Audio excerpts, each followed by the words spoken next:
क्या बात है, आपको रूट्स निकालने आ गए हैं और आपने 4.2 बिल्कुल फोड़ के रख दी है। सारे के सारे क्वेश्चंस में इतने अच्छी तरीके से आपने फैक्टर्स निकाले हैं बड़े बड़े नंबर्स के। मुझे फीडबैक देके बताइए, मुझे कमेंट करके बताइए कि आपने बाकी सारे क्वेश्चंस ट्राई किए नहीं, दूसरी बुक्स के क्वेश्चन ट्राई करो और बड़े से बड़े फैक्टर्स को निकालने की कोशिश करो। वो जो मेथड आपने सीखा है उससे कोई भी फैक्टर नहीं बच सकता। ठीक है, अब आ गए हम इसके लास्ट पड़ाव में इस चैप्टर के, और हम करने वाले हैं बुक कहती है का लास्ट सेक्शन। अब हम देखेंगे कि 4.3 से पहले एनसीईआरटी क्या बता रही है। ये आपको पता है कि आप इंडिपेंडेंट लर्नर बन रहे हैं, इमेजिनेशन बिल्डर आपके साथ है, लाइव क्लासेस का स्केड्यूल आपको मिलेगा, हमेशा मिलता है, और सेल्फ प्रैक्टिस आप करते रहिए। मैं और आप साथ मिलके जरूर जीतेंगे। ये हुआ बुक कहती है नेचर ऑफ रूट्स। अब रूट्स तो हमें पता है, इसका कोई नेचर वेचर बताना कि भाई गुस्सैल है कि हंसमुख है कि प्यारा है कि ऐसा कुछ नहीं है।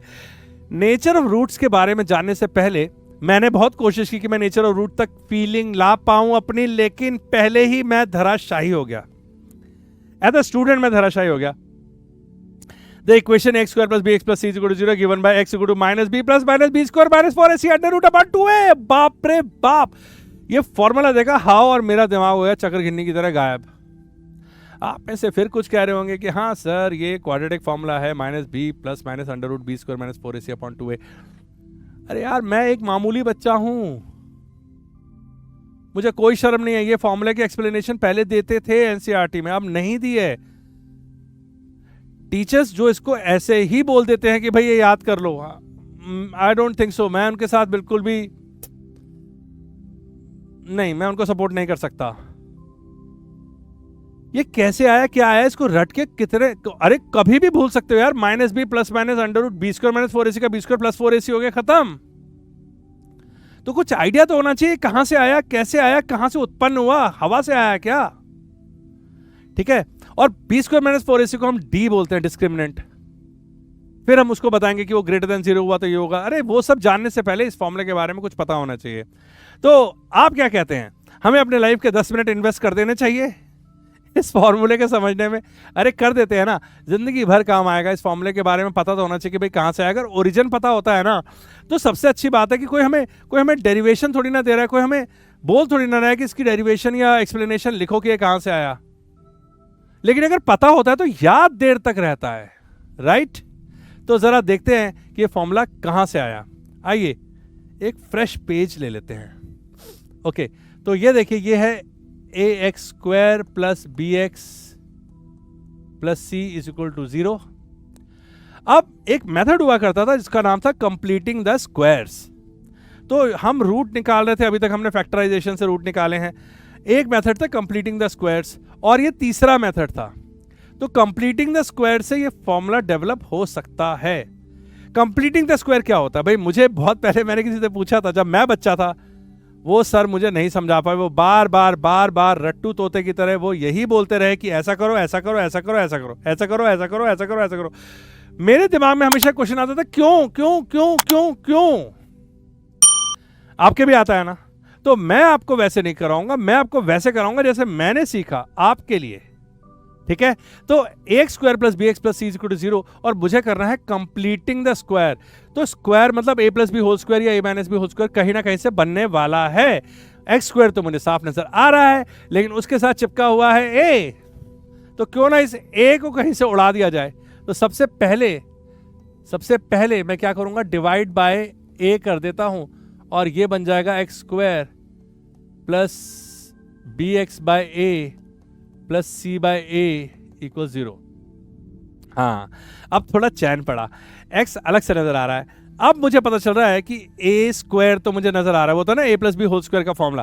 तो मैं बोलूंगा इसको a प्लस बी बोलूंगा, नहीं तो कंफ्यूजन हो जाएगी। इसको मैं बोलूंगा m plus n whole square. अगर होता तो m square plus n square plus 2mn, और इसमें से m प्लस एन में एक तो पक्का x है, तो मैं इसको लिखूंगा x plus n whole square is equal to x square plus n square plus 2n x। तो अब मुझे ये वाला पोर्शन तो क्लियरली नजर आ रहा है कि जब ये एक्स स्क्वायर मिल ही गया है तो ये रहा मेरा एक्स स्क्वायर 2nx भी नजर आ रहा है क्योंकि यहीं पे तो है x और तो कहीं x है नहीं, तो ये 2nx है। अरे बाबा ये 2nx है तो यहां से तो n मिल जाएगा मेरे को। अरे वाह, ये 2nx है और क्या है ये bx बाय a, x से x कट गया, n आ गया b बाय 2a, तो मुझे तो n मिल गया। ये तो प्रॉब्लम ही सॉल्व हो गई। तो फिर तो m plus n x plus n whole square मैं बड़े आराम से बना सकता हूं। बना दूं, देखो एक्स स्क्वायर प्लस n क्या मिला है b by 2a whole square, तो ये हो गया m x square plus n square plus 2x n। बहुत अच्छा, आहा, ठीक है। ये तो है ही, यहां पे उपलब्धि है, देखो ना 2 से 2 कट गया, ये तो है ही। प्लस सी बाई ऐसा कैसे लिख देता हूं, इज इक्वल टू, अब इज इक्वल टू 0 नहीं लिख सकता, मैंने b by 2a whole square जबरदस्ती यहां पे ऐड कर दिया लेफ्ट हैंड साइड में। आपको पता है इक्वेशन में अगर कोई भी चीज आप लेफ्ट हैंड साइड में ऐड करते हो तो आपको वही चीज राइट हैंड साइड में भी ऐड करनी पड़ेगी। अगर आप लेफ्ट हैंड साइड में सबट्रैक्ट करते हो तो वही चीज आपको राइट हैंड साइड में सबट्रैक्ट करनी पड़ेगी। ये तो नियम है। तो मैं क्या करता हूं, मैं यहां पे भी b बाय 2a का होल स्क्वायर ऐड कर देता हूं ताकि ये बैलेंस हो जाए। ये ठीक है। तो अब यहां पे बहुत ही बढ़िया सा ये सिनारियो बन गया है। ये है x plus b by 2a का होल स्क्वायर। ये देखिए ना कितना अच्छा सा ये पूरा बना हुआ है, यहां से लेके यहां तक a square plus b square plus 2ab, कितने खूबसूरती से बना हुआ है ना। ये तो 2ab मैंने लिखा जरूर है बट ये bx बाय a ही है जिसको मैंने 2ab लिया हुआ था, तो बस एक ही चीज ऐड की। अब ये c बाय a मेरे को चुभ रहा है, इसको उधर ले जाते हैं, इसको कर देते हैं b square by 4a square minus c by a। आहा, ये देखो कितना सुंदर दिख रहा है, होल स्क्वायर हो गया है। अब यहां पे मैंने क्या किया, 4a स्क्वायर एलसीएम लिया तो ये हो गया b square minus a square और इसमें से 4a हुआ तो 4ac is equal to x plus b by 2a whole square. अब दिखाई दे रहा है ना b स्क्वायर माइनस 4ac कहां से डेवलप हुआ है, अब दिखाई दे रहा है ना। अब इसका स्क्वायर हटा दिया ना, मुझे तो x की वैल्यू चाहिए जल्दी से, तो जैसे मैं इसका स्क्वायर हटाऊंगा तो ये हो जाएगा x plus b by 2a is equal to, इसके ऊपर रूट आ जाएगा तो ये हो जाएगा b स्क्वायर माइनस 4ac और ये नीचे बन जाएगा 4 का अंडर रूट 2 और 1 का स्क्वायर का a। क्लियर। और आखिरी में अगर मैं x लिखूं, स्क्वायर रूट हटते ही प्लस माइनस भी आएगा, है कि नहीं। प्लस माइनस इसलिए आएगा क्योंकि अगर समथिंग स्क्वायर इज 4 तो दैट समथिंग कैन बी +2 और इवन -2, है ना। +2 भी होता है 4 और -2 इंटू -2 भी होता है 4। तो अब बचा x, तो x की वैल्यू आई, ये प्लस b बाय 2a उधर जाएगा और एलसीएम सेम है तो मैं इसको 2a को नीचे लिख सकता हूं, minus b plus minus under root b square minus 4ac। तो ये है फॉर्मूला, तो कोई बड़ी बात नहीं है। Perfect square, whole square, completing the square, जो भी आप इस मेथड को नाम दें, इस मेथड से ये फॉर्मूला आराम से निकल के आता है और x की वैल्यू आती है minus b plus minus under root b square minus 4ac upon 2a। Clear. हाँ, अब पड़ी कलेजे को ठंडक कि हमें ये फॉर्मूला पता चल गया कहां से आया और इसके द्वारा हम फैक्टर्स बिना निकाले सीधा रूट्स निकाल सकते हैं। एक रूट आएगा minus b by 2a plus करके और एक रूट एक आएगा माइनस b बाय 2a ये माइनस करके। ठीक है। इस पोर्शन को ये जो b स्क्वायर माइनस 4ac दिख रहा है इसको बोलेंगे हम डिस्क्रिमिनेंट। ठीक है, डिस्क्रिमिनेंट, इसका नाम है discriminant, d equal to b square minus 4ac। अब देखिए, अब मजे की बात यह है दोस्तों कि अंडर रूट की कुछ लिमिटेशंस है। अब रूट 4 तो आप निकाल लेंगे 2, लेकिन रूट -4 कैसे निकालेंगे, क्योंकि कोई ऐसे दो नंबर नहीं है। आपको लग रहा होगा प्लस माइनस या -2, नहीं, -2 इंटू -2 भी 4 होता है और +2 इंटू +2 भी 4 होता है। और अगर आप सोच रहे हैं -2 इंटू +2 करने वाले हैं तो ये गलत है, क्योंकि स्क्वायर रूट तो एक नंबर निकलेगा ना, दो नंबर थोड़ी ना हो सकते हैं। तो या तो वो +2 होगा तब भी 4 आएगा, -2 होगा तो भी 4 आएगा, लेकिन -4 इसका मतलब रूट के अंदर अगर नेगेटिव आएगा तो अब रियल नंबर नहीं निकलने वाला है, रियल नंबर नहीं निकलेगा, अब इमेजिनरी निकलेगा। अब 11 में सीखेंगे कि इसको आप 4 इंटू आयोटा स्क्वायर लिखेंगे और फिर +-2 आयोटा लिखेंगे, ये सब आपको 11th में सिखाया जाएगा, लेकिन वो कॉम्प्लेक्स नंबर आएगा चैप्टर नंबर 1 में।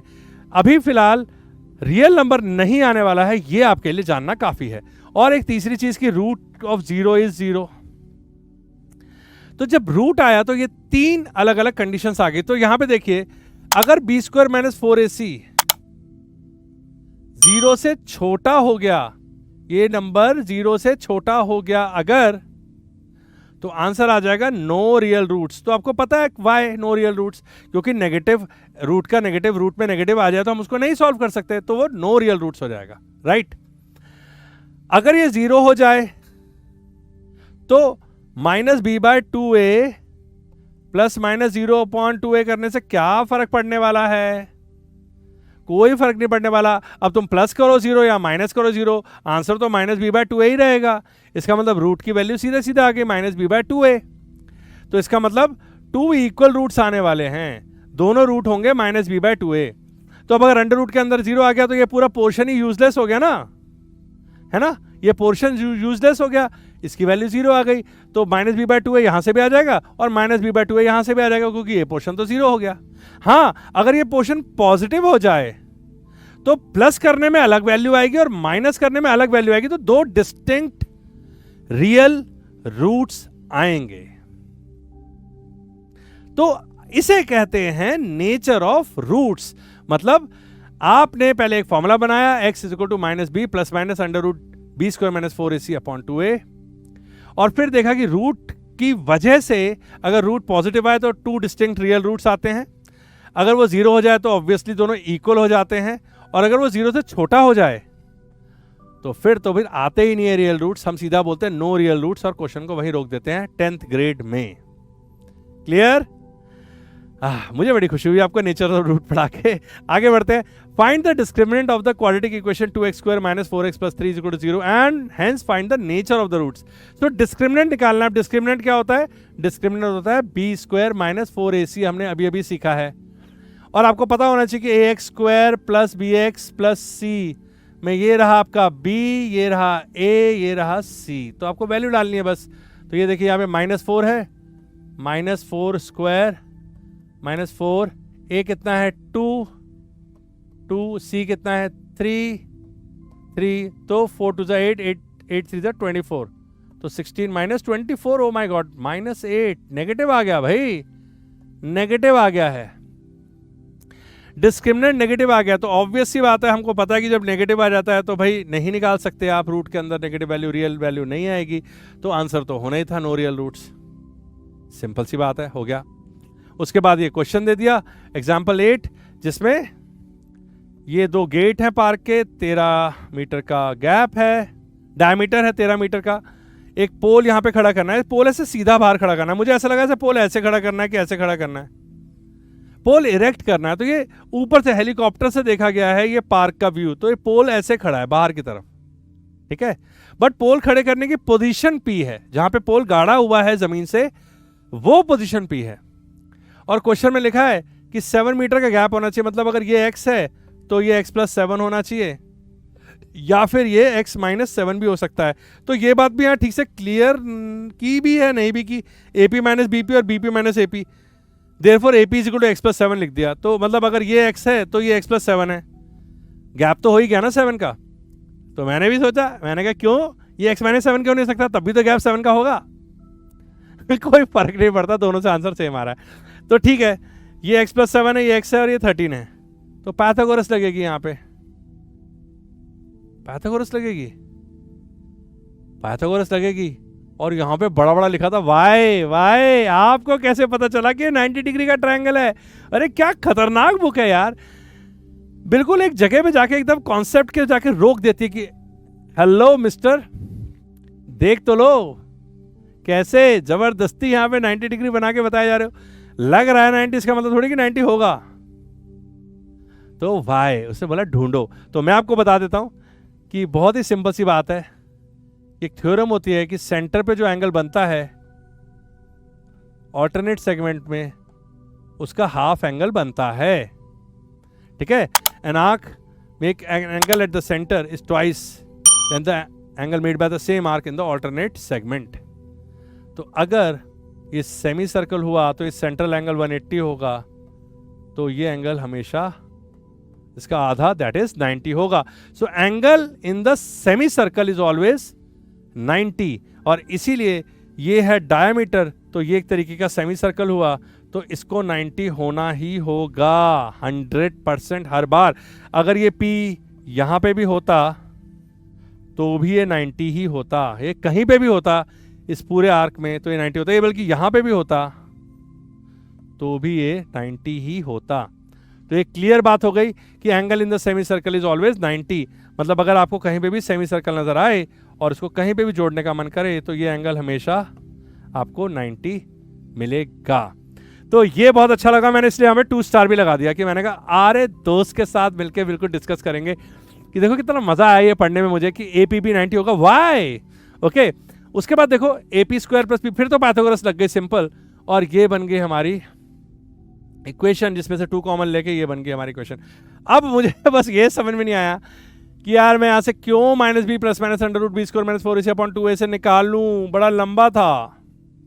ये देखो b स्क्वायर माइनस 4ac निकाला 289 17 है, तो अंडर रूट 17 तो ऑब्वियसली हो जाएगा, तो -7 प्लस माइनस अंडर रूट 17/2 और ये आंसर आ गया। भाई सीधी सी बात है, मैं ये नहीं कर सकता था क्या, x square plus 12x minus 5x minus 60 is equal to 0, जो इतने दिनों से हम करते आ रहे हैं, x minus 12 plus 5 x minus 12, और यहां से निकल जाता है x is equal to -5 and x is equal to 12।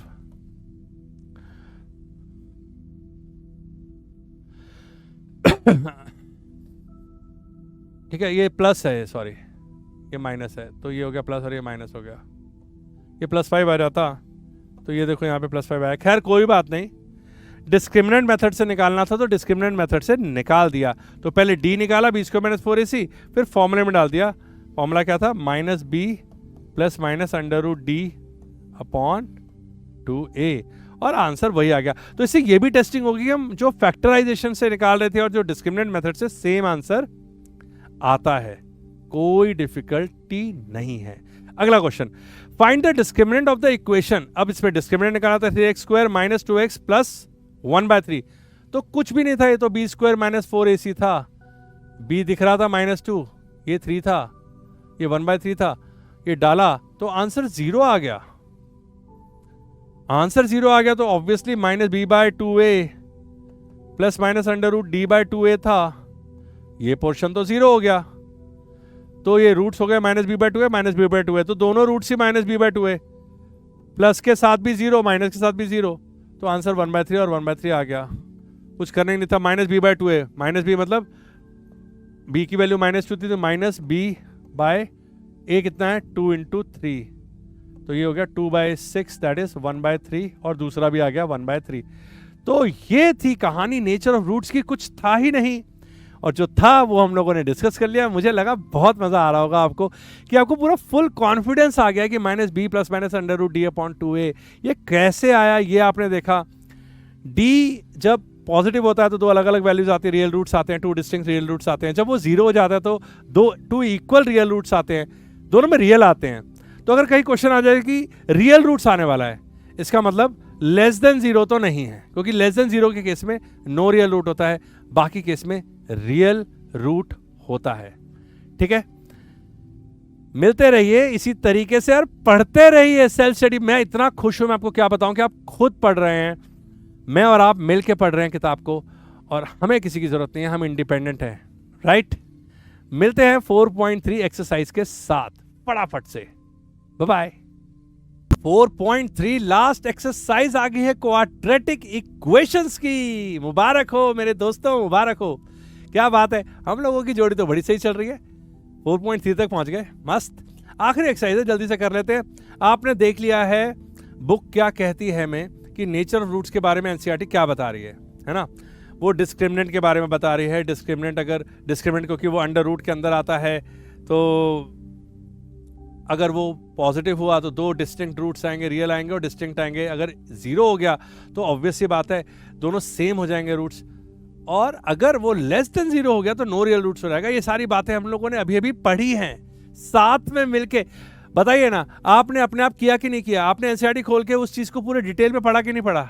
Right, पढ़ा है ना। इसीलिए हम पढ़ा रहे हैं आपको, बुक कहती है, इसीलिए आपके साथ डिस्कस कर रहे हैं, बुक कहती है, ताकि आप खुद सेल्फ स्टडी शुरू करें। भाई आपको बनना है फ्यूचरिस्टिक इंडिपेंडेंट लर्नर, बन के रहेंगे आप। जी हाँ, आप इंडिपेंडेंट बन के रहेंगे। अब शुरू करने वाले हैं हम एक्सरसाइज 4.3, और आपको पता है जनरल इंस्ट्रक्शंस, रेड लाइट जलेगी तो सिर्फ सुनना है और महसूस करना है क्वेश्चन को, और जब ग्रीन लाइट जलेगी तो फिर लिखना है आंसर। शुरू करें?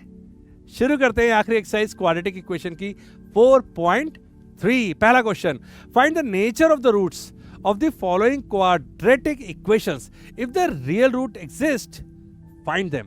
तो अगर रियल रूट्स हैं तो उनको निकालना है। पहले नेचर निकालेंगे। तो भाई नेचर कैसे निकालते हैं? रेड लाइट जल रही है भाई, शांति से सुनिए, कोई जल्दी नहीं है। आपको पता है कि जो रूट्स हैं वो है minus B plus minus under root B square minus 4ac upon 2a। अब ये वाले पोर्शन को हम डी बोलते हैं, डिस्क्रिमिनेंट। तो डिस्क्रिमिनेंट होता है बी स्क्वायर माइनस 4ac। अब मजे की बात यह है कि अंडर रूट में है ये, तो उसकी कुछ लिमिटेशंस है।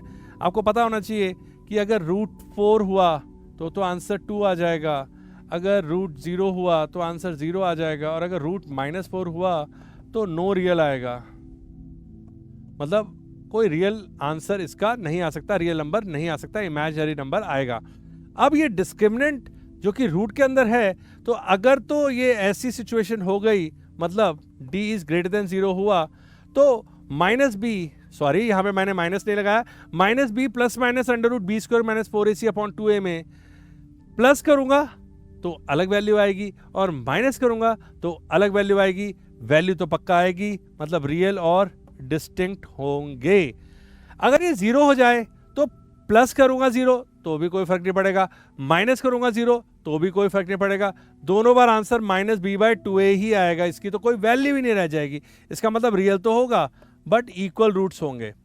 और अगर ये अंडर रूट के अंदर वाली value b square minus 4ac negative हो गई तो फिर ये नो रियल रूट सिचुएशन हो जाएगी। तो सिंपल सी बात है, नो रियल रूट्स। तो इस केस में कह रहे हैं अगर तो रियल आए या इस केस में आए, इसमें बोला ना अगर रियल रूट आ रहे हैं तो ये दोनों ही केसेस रियल रूट्स के हैं। भाई इसमें डिस्टिंक्ट आ रहे हैं, इसमें इक्वल आ रहे हैं, बट रियल तो है ना, आ तो रहे हैं। इसकी तरह थोड़ी ना कि नो रियल रूट्स हो गया है। तो कह रहे हैं अगर ऐसा दोनों में से कोई भी सिचुएशन हो, मतलब d ग्रेटर देन 0 हो या d इक्वल टू 0 हो, तो रूट्स निकाल देना। कैसे निकालेंगे रूट? ये वाले फॉर्मूले से। तो इस वाले फॉर्मूले से हम रूट निकाल देंगे बस। तो पहले डिस्क्रिमिनेंट निकाल के देखते हैं, अगर डिस्क्रिमिनेंट पॉजिटिव आता है या 0 आता है तो फिर रूट्स भी निकाल देंगे। यही करना है, यही रेड लाइट है, इसी का मजा है। हम दोनों ने आराम से सीख लिया है। रेड लाइट में देखो आराम से हमें पता चल गया हमें करना क्या। अब हमारे पास प्लान रेडी है, हम निकालेंगे d discriminant b square minus 4ac, और देखेंगे कि वो पॉजिटिव है तो निकाल देंगे, तो दो डिस्टिंक्ट रूट निकलेंगे रियल। और अगर 0 निकल आया तो दोनों इक्वल निकलेंगे, बट निकलेंगे। और नेगेटिव निकल आया तो बल्ले बल्ले कह देंगे हमें नहीं करना ये क्वेश्चन है, तुमने बोला था रियल होगा तभी निकालना है। वैसे भी हमें अभी आता नहीं है इमेजिनरी रूट्स निकालना। ठीक है, अगले साल सीख लेंगे, कोई बात नहीं है। Okay, 2x square minus 3x plus 5। Green light जल चुकी है, निकाल लीजिए पेन। जी हाँ, सबसे पहले यहाँ पे a b c को अलग कर लेंगे ताकि कुछ गड़बड़ होने की संभावना ना रहे। a है यहाँ पे 2, b है -3 और c है +5। तो d is equal to b square minus 4ac है, तो ये हो गया आपका -3 square minus 4ac। 9 minus 4 to 8 5 40। अरे बाप रे बाप, पहला ही क्वेश्चन में -31। d is less than 0, so no real roots। so d less than 0 आ गया पहले क्वेश्चन में। अब क्या कर सकते हैं, कोई बात नहीं, यहाँ पे अंडर रूट के अंदर d आता है, और नेगेटिव नंबर अगर आ जाए d में, डिस्क्रिमिनेंट नेगेटिव आ जाए, तो हम नहीं निकाल सकते रियल रूट्स। तो कहानी को यही रोकना पड़ेगा।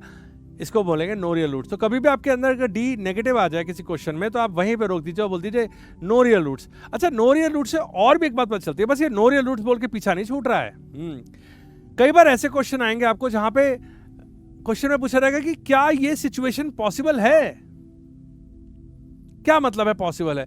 पॉसिबल है मतलब एक्स की वैल्यू अगर कोई आई तो पॉसिबल है, अगर आ ही नहीं सकती, इमेजिनरी है तो नहीं पॉसिबल है, तो वहां पे ये बहुत काम आएगा। अगर कोई पूछे कि पॉसिबल है कि नहीं है तो उस क्वाड्रेटिक इक्वेशन में डी निकाल के जरूर देख लीजिएगा। अगर आप डी निकाल के देखेंगे तो आपको पता चलेगा कि अगर डी नेगेटिव आ गया तो आप सीधे से बोल दीजिएगा कि ये सिचुएशन पॉसिबल नहीं है। तो ऐसा नहीं कि आप फैक्टर ढूंढते रहें, दिमाग लगाते रहें, है ना? सही है ना? ये बात क्लियर है बिल्कुल। तो इसका फायदा है भाई, हमें ऐसे ही नहीं दिया गया कि भाई नो रियल रूट्स, अब बात खत्म, बस इतना सुन के सो जाओ, ऐसा नहीं है। नो रियल रूट्स मतलब ये अब आगे बढ़ेगी नहीं गाड़ी। तो अगर किसी कंडीशन में भी ऐसा हो गया कि किसी इक्वेशन का, क्वाड्रेटिक इक्वेशन में D b square minus 4ac negative आ गया तो आप वही बोल देंगे कि भैया ये तो पॉसिबल नहीं है। मस्त है। अगला question 3x square minus 4 root 3x plus 4। तो इसमें भी निकाल लेता हूँ। a है 3 और b है माइनस 4 रूट 3 और c है आपका 4। सो डिस्क्रिमिनेंट हो गया b square minus 4 root 3 whole square minus 4 ac। मैंने फॉर्मूला नहीं लिखा है तो मैं यहाँ लिख देता हूँ बी स्क्वायर माइनस 4 ac, ये होता है d। और ये हो गया आपका माइनस तो प्लस में कन्वर्ट हो जाएगा, 4 का 16, 16 3 16 3 जा 48। ओके 48 माइनस 4 4 जा 16, 16 3 जा 48। अरे वाह, ये तो जीरो आ गया, डी आ गया है जीरो। तो मुझे पता है कि minus b by 2a plus under root d upon 2a और minus b by 2a minus under root d upon 2a में अब इस पोर्शन की कोई वैल्यू नहीं रह गई। तो दो रूट्स क्या हो जाएंगे? दो रूट्स हो जाएंगे minus b by 2a comma minus b by 2a। तो रूट निकालना बहुत आसान है। माइनस बी मतलब minus minus 4 root 3 upon 2 into 3, तो ये हो गया है 4 रूट 3 अपॉन 6 जो कि होता है 2/3, या फिर जो भी आप करना चाहें, इसको 2/√3 भी बोल सकते हैं, बट क्यों बोलूँ मैं 2/√3? एक बार चेक कर लेता हूँ, फिर से मुझे ऐसा लगा कि मैंने कुछ गलती कर दी है। तो ये रहा minus b by 2a, minus और b है माइनस 4√3, तो ठीक है, ये तो हो गया पॉजिटिव 4√3 अपॉन 2a 6, तो 4√3 अपॉन 6 2/3 2√3 अपॉन 3, तो 2√3 अपॉन 3 2√3 अपॉन 3, ये हो गए आपके दो रूट्स। दोनों इक्वल रूट्स है भाई, रियल एंड इक्वल। यही तो था कि डी अगर जीरो आएगा तो रियल एंड इक्वल रूट्स होंगे। ठीक है, अगला निकालते हैं। 2x square minus 6x plus 3। a है 2, b है माइनस 6 और c है 3। तो ये हो गया आपका d is equal to b square minus 4ac और b हुआ माइनस 6 का स्क्वायर माइनस 4ac 36 माइनस 4 2 जा 8 8 3 जा 24। वाओ, डी आया है 12। अब आएगा मजा, अब आया डी ग्रेटर देन 0, इसका मतलब टू डिस्टिंक्ट रूट्स आएंगे। तो minus B plus under root d upon 2a और एक आएगा minus b minus under root d upon 2a। तो माइनस बी मतलब b क्या है? माइनस 6, तो ये हो गया 6 plus under root 12 upon 2, a क्या है? 2, तो 2 और ये रहेगा 6 minus under root 12 upon 2 into 2।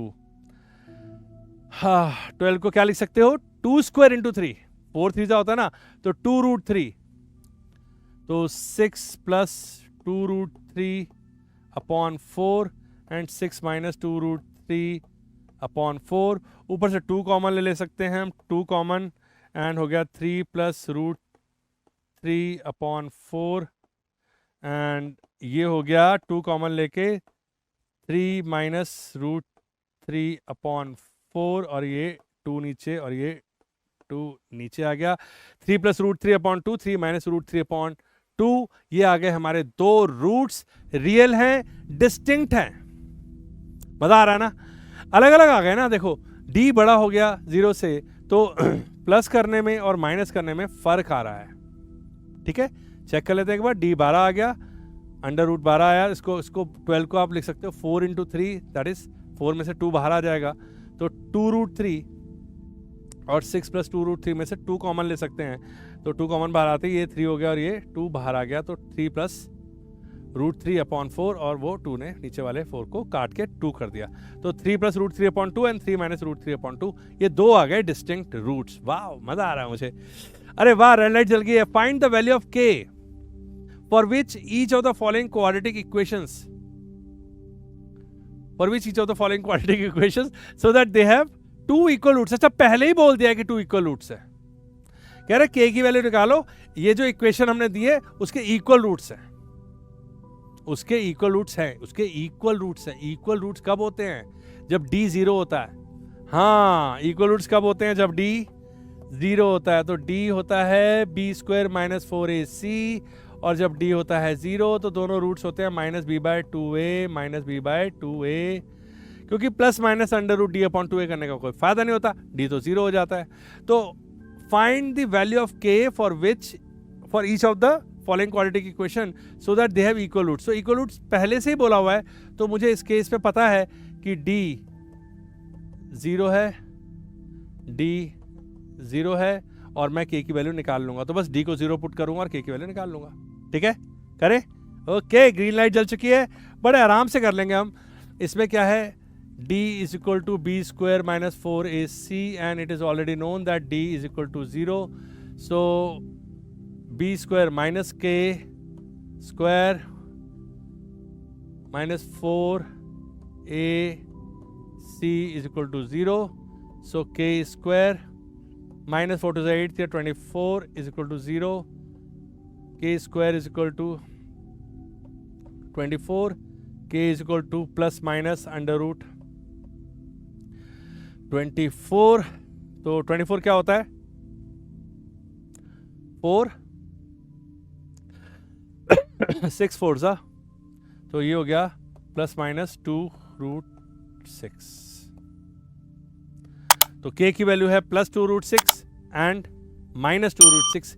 इसकी दो वैल्यूज हैं जिसके साथ ये रियल रूट भी है और इक्वल भी है, तो they have 2 equal roots. 2 equal roots होने का मतलब एक ही बात है कि d इज इक्वल टू 0 है। क्लियर? आगे बढ़ते हैं।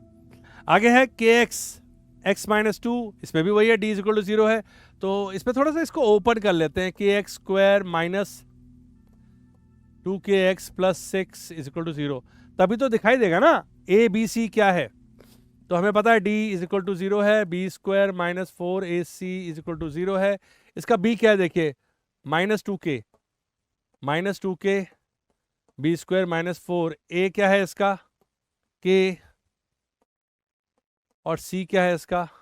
6, और ये किसके बराबर है? 0, क्योंकि पहले ही बोला हुआ है कि इनके रूट्स इक्वल हैं। तो ये हो गया आपका 4k square minus 4k minus 4 minus 24k is equal to 0। ठीक है, अब इसमें से 4k कॉमन लेंगे, 4k k minus 6 is equal to 0, so 4k is equal to 0 और k is equal to 6, so k is equal to 0 और k is equal to 6। ठीक है, k की दो वैल्यू है 0 और 6। चेक कर लेना चाहिए जब भी ऐसी कोई वैल्यू आए कि भाई ऐसा तो नहीं कि कुछ पॉसिबल ही नहीं हो, ऐसा भी हो जाता है कई बार।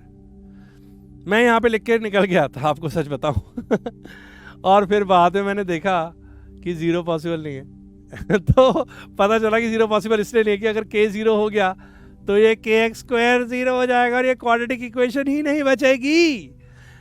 अरे ठीक है ना, तो मिस्टेक होती है ना, तो आपसे मिस्टेक ना हो इसलिए मैंने इस बात को बताया कि हाँ ये मिस्टेक हो जाती है, मुझसे भी हुई और आपसे ना हो, इसलिए हमेशा एक बार नज़र डाल लेनी चाहिए कि जैसे पिछले क्वेश्चन में भी हमारा k आया प्लस माइनस 2 रूट 6, तो यहाँ पे k की वैल्यू प्लस और माइनस 2 रूट 6 में डाल सकता हूँ, इसमें मेरे को कोई दुविधा नज़र नहीं आई। ठीक है, लेकिन यहाँ पे जब मैंने देखा कि मैं यहाँ 0 डाल रहा हूँ तो x स्क्वायर का कोफिशिएंट है k और वही 0 हो जा रहा है, तो क्वाड्रेटिक इक्वेशन का वो जो बेसिक सा रूल है कि ax² + bx + c = 0 where a is not equal to 0, वही फेल हो रहा है, तो इसलिए ये नॉट पॉसिबल है। And final value is k = 6। This is our answer. ठीक है, okay. Now is it possible, देखो आ गया ना question, is it possible to design a rectangular mango grove whose length is twice its breadth. तो rectangular mango grove बनाना, red light चल रही है, आराम से सुनिए यार। ये देखिए मैंगो ग्रूव बनाना, ये है x 2x और ये है x, तो लेंथ को ट्वाइस करना है ब्रेथ के, और पूछ रहा है इज इट पॉसिबल। अगर पॉसिबिलिटी के ऊपर क्वेश्चन आ गया है तो इसका मतलब हम निकाल के देखेंगे इसमें d, अगर आया >= 0 मतलब रियल रूट आने की संभावना हुई तो फिर पॉसिबल है। अगर नो रियल रूट्स आ गया मतलब <0 आ गया तो नो रियल रूट्स हो जाएगा, फिर पॉसिबल नहीं है। And the area is 800, if so find its length and breadth. अरे मुझे पता क्या लगता है, इस क्वेश्चन को देख के आ रहा होगा, नहीं तो ये पूछता ही नहीं, if so find its length and breadth. ऐसा कुछ नहीं है, ऐसा मेरे को लगा एज अ स्टूडेंट। ओके, तो ये देखिए, ये हो गया आपका x × 2x = 800, क्योंकि एरिया तो होता है ना लेंथ × ब्रेथ, ये रही आपकी लेंथ और ये रही ब्रेथ। ठीक है, तो ये हो गया 2x² - 800 = 0। ये बन गई हमारी क्वाड्रेटिक इक्वेशन। ठीक है, तो कर लेते हैं इसको सॉल्व, इसको सॉल्व कर लेते हैं। ग्रीन लाइट जल चुकी है, तो बोलेंगे let the breadth be x and length be 2x, so area is equal to length into breadth, so this is 2x into x, that is 2x² which is equal to 800। तो ये try कर लेते हैं, so 2x² - 800 is equal to 0, 2 common, x² - 400 is equal to 0।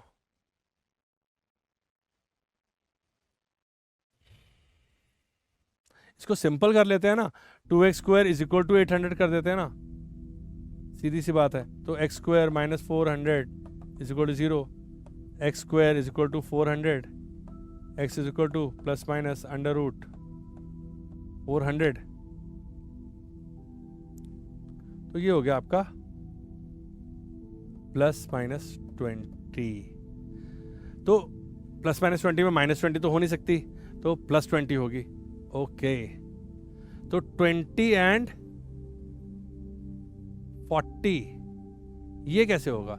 Late the breadth be x, is it possible और rectangular mango grove of the land, क्या गड़बड़ हो गई है भाई कुछ, is twice its breadth and the area is 800 m²।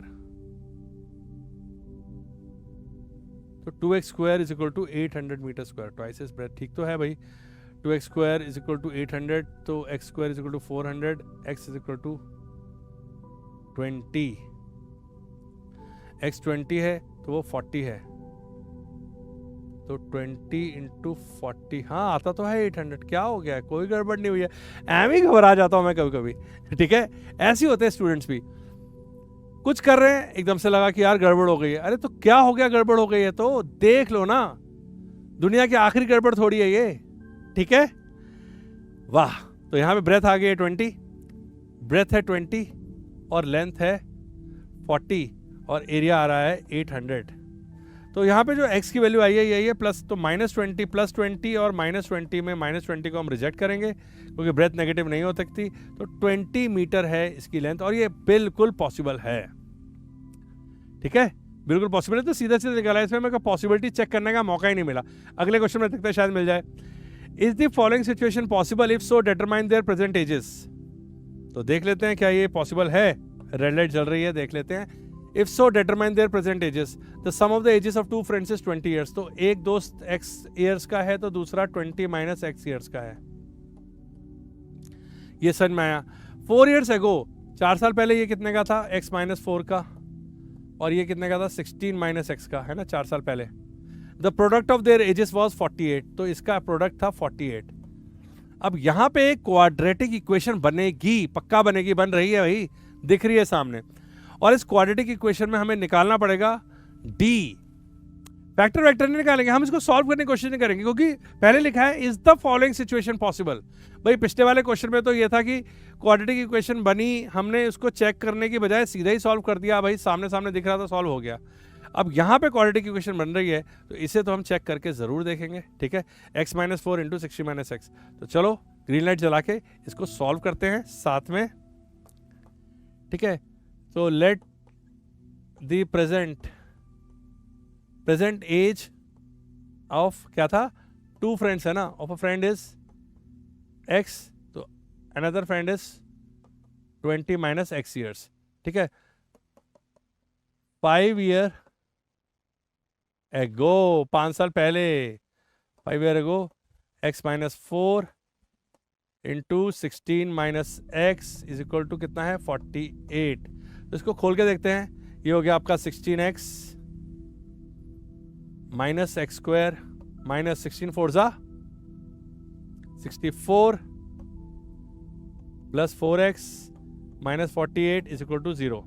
तो ये हो गया आपका -x² और +4x है और 16x है, तो ये हो गया +20x - 64 - 48।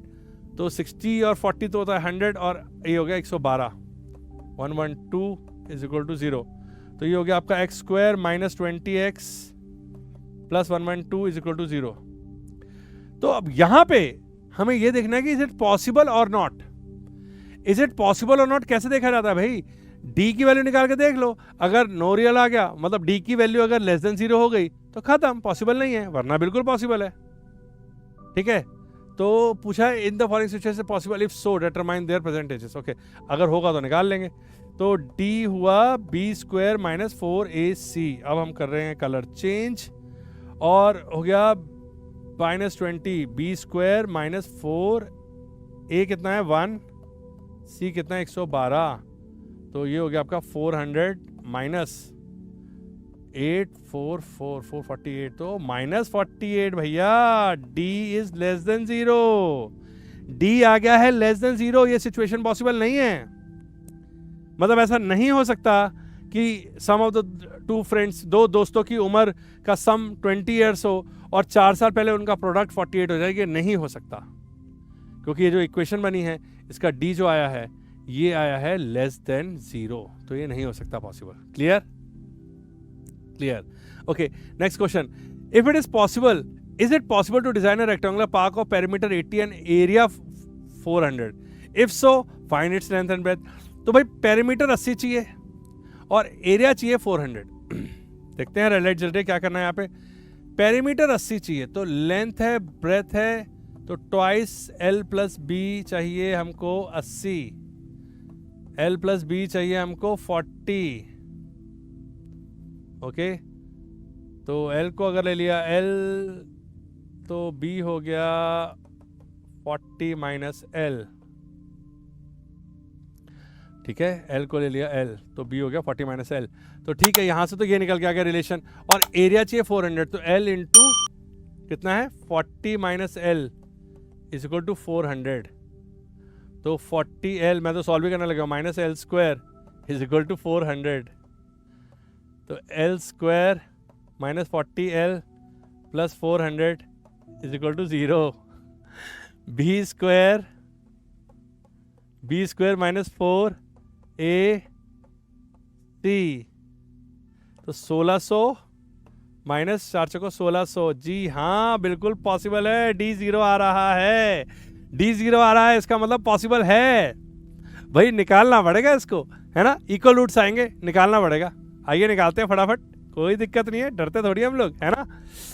वाह क्या मजा आया इस एक्सरसाइज को करने में। ओके, तो हमने बनाया ये रेक्टेंगुलर पार्क और हमने बोला ये है लेंथ और ये है ब्रेथ। पेरीमीटर दिया हुआ है 2l + b is equal to 80, तो l + b हो गया है 40, l इज इक्वल टू ले लेते हैं x, b is equal to हो गया 40 - x, so x into 40 - x दिया हुआ है एरिया 400, और यहाँ से मैं कर रहा हूँ colour change, so 40x - x² is equal to 400 और x² - 40x